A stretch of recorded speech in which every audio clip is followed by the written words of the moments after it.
Voltamos com o Comunidade dessa terça-feira e o assunto de hoje é a dependência afetiva de celulares, aparelhos e internet. E para conhecermos um pouco deste assunto, que pode chegar a gerar uma doença gravíssima, é que convidamos a psicóloga Cristina Albuquerque aqui no programa. Cristina, inicialmente é um prazer muito grande recebê-la aqui conosco e vamos tentar responder um pouco desses questionamentos, o que está acontecendo com as pessoas nos dias de hoje. Obrigada pelo convite, também é um prazer estar aqui e vamos procurar criar algumas informações que possam, de alguma forma, estar colaborando com as pessoas. Claro. Cristina, o que leva hoje em dia a uma pessoa utilizar um aparelho celular no dia a dia de uma forma tão frenética? Está na sala de aula, está no trabalho, está no ponto de ônibus, no carro, qualquer paradinha que ela tem, ela já pega o aparelho celular e mensagem daqui, mensagem dali, redes sociais o tempo todo. Olha, para a gente poder compreender a importância que o celular acabou tendo, nós precisamos compreender o que está significando hoje os estados psicológicos. Então, nós estamos podendo observar aqui ou lá. Fica à vontade, conversa comigo, conversa com câmera. Ok. Então, o que faz com que o celular e a internet, de uma forma geral, tenham um sucesso tão extraordinário é que, na verdade, essa tecnologia ela acabou materializando o nosso funcionamento psicológico. É uma troca, seria?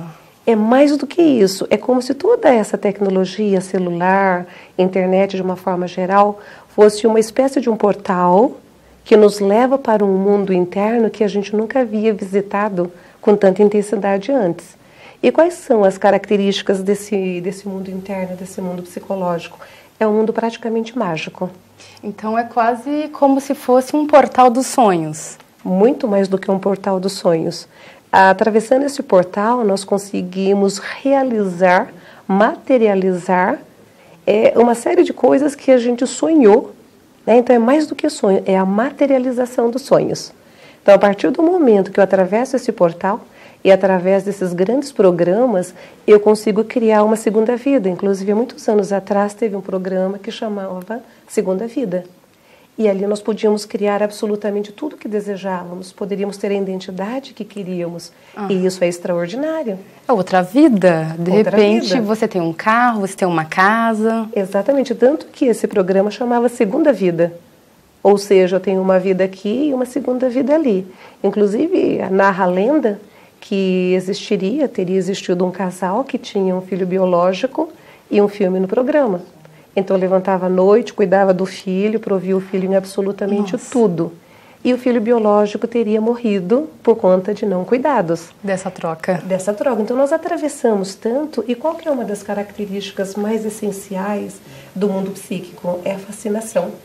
Ele exerce uma fascinação tão extraordinária que ele se torna profundamente mais real do que o mundo concreto.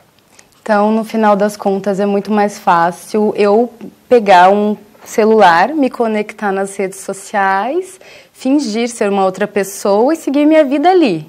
Na verdade, infelizmente, não é simular uma outra vida. Existe uma outra característica que é entre a natureza psicológica e a natureza neurológica. A neurociência nos mostra que para o nosso cérebro não tem nenhuma diferença se nós estamos vivendo aqui agora, isso que nós chamamos de realidade, ou se nós estamos gerando realidades dentro do próprio cérebro. Então, o nosso cérebro vai entender as duas coisas como realidade. Nossa, esse que é o agravante. É o agravante. É o agravante, porque se nós entrássemos nesse mundo psíquico e ele causasse uma espécie de estranheza, a gente ficaria com receio e sairia rapidamente. Só que quando a gente adentra nesse mundo psíquico, ele é tão familiar, poderosamente familiar, e o cérebro gera ou entende aquela informação como uma realidade. E essa é uma realidade muito mais atrativa, sem espaço, sem tempo, né, sem obstáculos. Ainda mais se eu tiver algum conhecimento e manejo com os programas, eu posso criar o infinito sem nunca parar. E aquelas pessoas assim que têm aquele costume de dormir com o celular debaixo do travesseiro? se enquadraria nessa situação também? Ou é só vício mesmo, é costume? Não. Está ocorrendo um fenômeno bem interessante que as pessoas têm comunicado o seguinte, né? O que faz? Às vezes eu pergunto para as pessoas o que faz com que se carrega o celular durante tanto tempo. E as pessoas têm me dito, a sensação que eu tenho é que o tempo todo eu estou acompanhada. Então, o tempo todo tem alguém dialogando comigo. E a sensação que eu tenho se eu não estiver com o celular é porque eu estou perdendo alguma coisa muito relevante, alguma coisa muito importante. Então, tem essas duas variáveis. A sensação de que eu estou acompanhada 100% do tempo e a outra sensação que se eu estiver desconectada, eu perderei algo de grande relevância. Eu acho que talvez, então, nesse momento se enquadrariam aquelas pessoas que, antes de dormir, elas pegam o celular, dão mais uma conferida nas redes sociais para ver se não estão perdendo nada. Exatamente. E segue a vida e dorme. Exatamente. E como hoje a moçada tem trocado o dia pela noite, a vida começa às 1 da manhã e termina às 9 da manhã, dependendo da festa.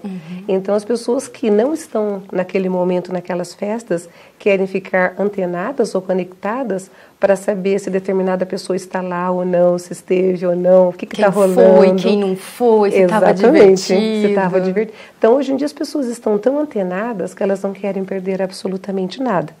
Mas, como a gente vive um mundo meio solitário...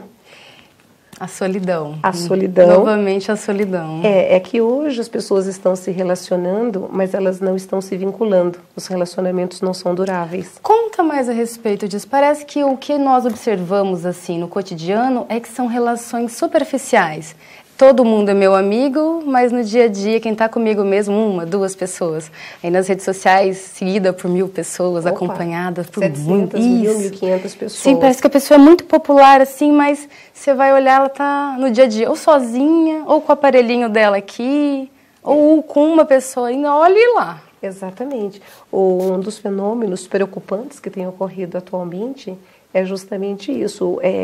Posto que as pessoas não estão tendo experiências diretas com a vida, mas migrando para esse outro nível mágico, então as pessoas estão perdendo a capacidade de construir uma vida em tempo real.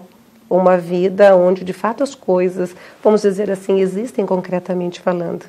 E onde não existem experiências diretas, não existe a construção de um sentido existencial. Porque o que me faz existir, o que me faz vincular as pessoas e o mundo são as experiências diárias, cotidianas que eu tenho para com isso.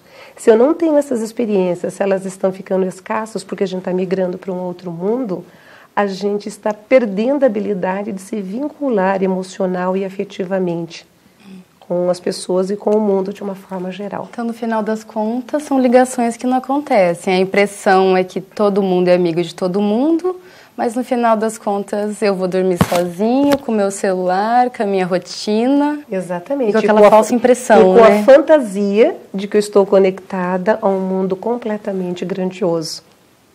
E é por isso que a gente vê hoje aumentar dois grandes quadros, que é a síndrome do pânico e tristezas profundas, que muitas vezes são confundidas com depressão. Mas, na verdade, é muito mais uma tristeza existencial, uma sensação que, de fato, eu não pertenço a algo de relevância. Cristina, nós estávamos falando agora há pouco a respeito da síndrome do pânico e de outras doenças que podem ser acarretadas com esse uso frenético das redes sociais, da internet, dessa rotina que está se criando na nossa vida. E vamos colocar isso na atualidade, na doença. O que pode desenvolver? Uma síndrome do pânico? Na verdade, a síndrome do pânico ela é muito mais anterior ao uso da informática ou da internet, ou o nome que a gente queira dar.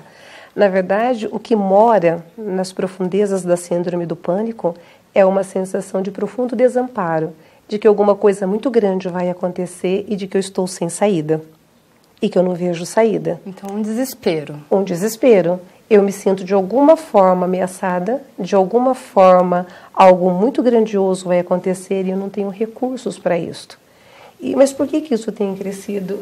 Anteriormente a gente estava falando um pouquinho de que a vida para acontecer, ela precisa acontecer em tempo real. Então a gente brincando costuma dizer que a vida cotidiana é uma espécie de um laboratório para a construção do sentido existencial. Ou a vida cotidiana é mais ou menos como um angelone da vida, que tem um monte de matéria-prima e que eu preciso entrar dentro desse espaço para dali retirar a matéria-prima para construir a minha própria existência. inclusive recursos de sobrevivência em situações de adversidade. Se eu migro para um mundo onde não existe adversidades, onde não existe, vamos dizer assim, obstáculos, onde eu não preciso fazer esforços para vencer, e se eu tenho tristeza, eu crio um personagem, e se eu estou só, eu crio um amigo, então o meu psiquismo vai se habituando a este tipo de mundo. Quando eu tenho que ser trazido para a realidade, eu acabo não tendo recursos psicológicos condizentes com a frustração do dia a dia. Educar filhos, um relacionamento que não virou, uma situação emocional difícil. Então, na medida em que eu não vou tendo recursos para lidar com a situação real em tempo real, eu passo a acreditar que aquelas circunstâncias não têm solução. E se aquelas circunstâncias não têm solução, o infortúnio vai acontecer na minha existência. Nossa. Então esse é um dos maiores perigos de se viver no mundo mágico. E esse caso, assim, como que nós poderíamos enquadrar aquelas pessoas, por exemplo, que são casadas, deixam o companheiro na cama dormindo e de noite redes sociais, bate-papo? Como que a gente enquadra esse tipo? É uma patologia? O que a gente podia falar sobre isso? Depende do grau. Ai, ai, ai.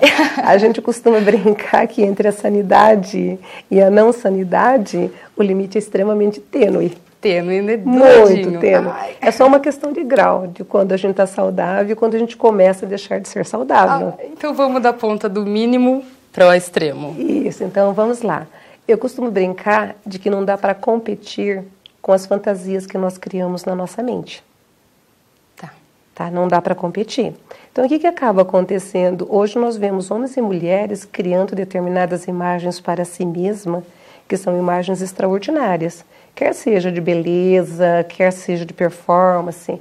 Então, as pessoas hoje fazem mudanças corporais extraordinárias e muitas vezes chegam até a se descaracterizar, porque existem determinados padrões universais de beleza, ou de como deveria se proceder. Então as pessoas chegam inclusive a se mutilar, porque existe uma imagem mental de perfeição. E quanto mais as pessoas se mexem em si mesmas, mais elas se distanciam, infelizmente, desse padrão de beleza. Porque elas acabam, algumas delas, inclusive, desconfigurando. Outras são extremamente bem-sucedidas. Então, o que acaba acontecendo? Cada vez mais existe uma pressão para a gente viver em tempo real. Só que a gente não dá conta disso. Aí a gente cria um mundo mental. As pessoas, quando estão na vida cotidiana, vamos dizer, quer seja o homem, quer seja a mulher, tem que trabalhar durante o dia, tem que pagar as contas, tem que levar filho para a escola, tem que enfrentar esse trânsito terrível. É muita adrenalina, é muita tensão. É muita obrigação. É muita obrigação. E nós precisamos sempre de um quantum de prazer para poder equilibrar as tensões geradas na vida cotidiana. Ponto de fuga. Exatamente. Quanto menos eu consigo extrair prazer genuíno da vida real, eu preciso migrar para um mundo que possa me oferecer algumas gratificações. Então, à noite, quando sorrateiramente o homem ou a mulher se levanta e escondidinho vai lá no computador e abre aquele portal mágico, aquele portal mágico, elas podem escolher qual mundo que elas querem viver. E desses mundos virtuais, que não dá para competir com a realidade, elas vão extrair. Tanto que hoje tem muito dessas questões. As pessoas se conhecem pela internet. Aí, quando se conhece na vida real, a coisa não criva. Não flui tão bem quanto pela internet. Não flui tão bem. Por quê? Porque na internet eu represento quem eu quero ser. Eu vou falar das coisas belas que estão dentro da minha cabeça. Sim. Só que quando, a gente costuma brincar que a gente pega as nossas penas de pavão e coloca nos franguinhos da vida. Quando a gente vai se relacionar diretamente, aquelas penas caem. E daí? Porque as penas são nossas, A gente coloca onde quer, em quem quer. Aí quando aquelas penas caem, a gente fala assim, nossa, mas você não é o príncipe que eu esperava. E daí ele diz, mas você também não é a princesa que eu esperava. Então, no final das contas, são 2 sapos, esses 2 sapos fazem o quê? Pretendem se tornar príncipes. Ai, que bom. Tem jeito ainda. E uma coisa assim que é muito fácil de observar, e principalmente entre adolescentes. Sim. Eles se conhecem na escola, no clube, em qualquer lugar assim. Na sequência, um dá um jeito de conseguir, assim, o Facebook do outro. Aí por lá começa o contato, primeiro contato. Não tem mais aquela coisa, assim, de alguns anos atrás, que era todo aquele cortejo aquela mesmo. Aquela construção do vínculo. Exatamente, aquela conquista, aquela coisa bonita. Exatamente. Eu vou ter essa pessoa. Não, é tudo ali, ó. Oi, tudo bem? Quer tecer, não sei mais o que, e a coisa flui. Exatamente. Como não existe aquela coisa das antiguidades, né, que era extraordinária, e por isso as relações eram duradouras, nós conhecíamos as pessoas em tempo real, vivíamos as pessoas em tempo real e extraímos da vida cotidiana coisas reais. Então, hoje, de fato, já não existe mais essa experiência direta. A gente vai para o mundo virtual, só que tem um grande problema. A maior parte das vezes, quando o pessoal vai para o Face, não é só para manter contato, é para começar a vigiar a vida do outro. Ai, vira uma espécie de vigilância, um Exatamente. monitoramento, vamos cuidar. Tanto que o pessoal entra no Face a todo instante para saber, né, se as pessoas fazem aquele famoso check-in, estou em tal local e tal. Então tem lá o pessoal de plantão procurando saber aonde está X, onde está Y, o que ele está fazendo. As fotos publicadas, né? Pior são as fotos marcadas. Nossa, acho que pior. Marcou X por quê? Marcou Y por quê? Por que não me marcou? E por quê? Não, a gente já começa. Não, e quando exclui do Facebook? Ai, acabou a relação. Se um colega do trabalho te exclui do Facebook, no outro dia você passa do lado dele, nem olha pra ele. Ele me excluiu. Exatamente. É pessoal, e daí? É uma grande ofensa. E como que pode isso? É do virtual pro real, assim, de um jeito muito estranho. Não existe distinção, vamos dizer assim, distinção, sobretudo para os adolescentes, entre esses dois mundos. Não existe. Eles entram e saem numa velocidade simplesmente extraordinária. Simplesmente extraordinária. Mas essa questão de o tempo todo eles estarem se monitorando, vamos dizer que é mais preocupante do que o pessoal que levanta na calada da noite e vai para o computador. Porque se torna necessariamente, infelizmente, um vício. Tanto que está aí nascendo algumas histórias em algumas escolas de proibir, né, o uso do celular, o do notebook e tal, porque o povo não está na aula. Estão em outro planeta. O povo está num outro planeta. Então, eles estão ali, o professor está falando, professores e o espaço físico da sala de aula não existe. Porque eles estão, sobretudo, transitando pelo Instagram, pelo Facebook, pelo WhatsApp e tudo mais. E como que nós podemos lidar com essa geração agora que é 24 horas por dia conectada? E se tivesse mais horas no dia, ficaria mais conectada também? Olha, o desafio é grande. O desafio é muito grande. Mas o maior agravante que a gente tem observado é que os pais, para terem uma certa tranquilidade com crianças pequenas, então crianças aproximadamente com 1 ano, 2 anos, os pais já começam a fornecer esses mundos, esses pequenos aparelhos e colocam as crianças, por exemplo, para ficar assistindo filminhos. Enquanto as crianças ficam ali vidradas no filme, os pais podem assistir os seus próprios filmes, assistir a televisão. Então, o agravante e que está resultando nisso tudo é que as crianças já estão sendo iniciadas no meio virtual com cerca de 1 ano, 2 anos, 3 anos. Aí isso cria uma matriz psicológica. Criando essa matriz, esse se torna o mundo da criança. As primeiras matrizes acordadas e internalizadas, elas terão preponderância sobre as demais formas de aprendizado. Então, teríamos que retomar já desde muito cedo. Criança de 1, 2 anos não deveria estar lidando com o mundo virtual. Viu, gente? Galinha pintadinha, não. Menos galinha pintadinha. Vamos brincar mais com as crianças. Opa, criança é criança. A criança deveria estar fazendo o quê?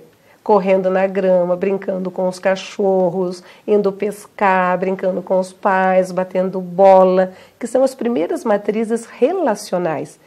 Veja, uma criança que fica paradinha, hipnotizada, fascinada numa tela, mesmo com os pais do lado, existe um relacionamento? Não, não tem troca. Não tem troca. Existe vínculo? Também não. Também não. Então, quanto menor é uma criança, mais as matrizes estão se formando. Então, qual é a primeira matriz relacional que as crianças estão tendo? A galinha pintadinha. De atravessar o portal. As pessoas reais existem? Não. Não, né? Então, para a gente poder, essa geração que já está aí precisará passar realmente por alguns processos de reflexão. Né? Talvez aquela famosa questão, quanto tempo eu fico nesse mundo virtual e quanto tempo eu fico nesse mundo real? Não é necessário extinguir a tecnologia porque ela é simplesmente uma coisa extraordinária. Eu brinco que o celular e essas coisinhas todas foram os ETs que jogaram na Terra. Né? Porque realmente a gente vai para um outro planeta. Tá certo. Então, nós teríamos que, com os adolescentes, começar a trabalhar e trazê-los também para o mundo mais real, onde haja gratificação. Porque se eles forem trazidos para o mundo real de pressão e de cumprimento de deveres tão somente, isso não vai resolver a questão, porque esse mundo é muito prazeroso. Então, tem que haver uma espécie de retomada de coisas concretas na vida cotidiana que possa produzir prazer, bem-estar, aprazibilidade. Gente, foi um prazer conversar com a nossa Cristina Albuquerque. Nós teremos que trazê-la mais vezes para falar mais, porque o assunto rendeu. E, Cristina, foi um prazer enorme tê-la aqui conosco. Esperamos que volte. Vamos fazer um convite novamente. Obrigada pela oportunidade e obrigado por tudo. Tá certo, gente. Vamos para um breve intervalo, já voltamos.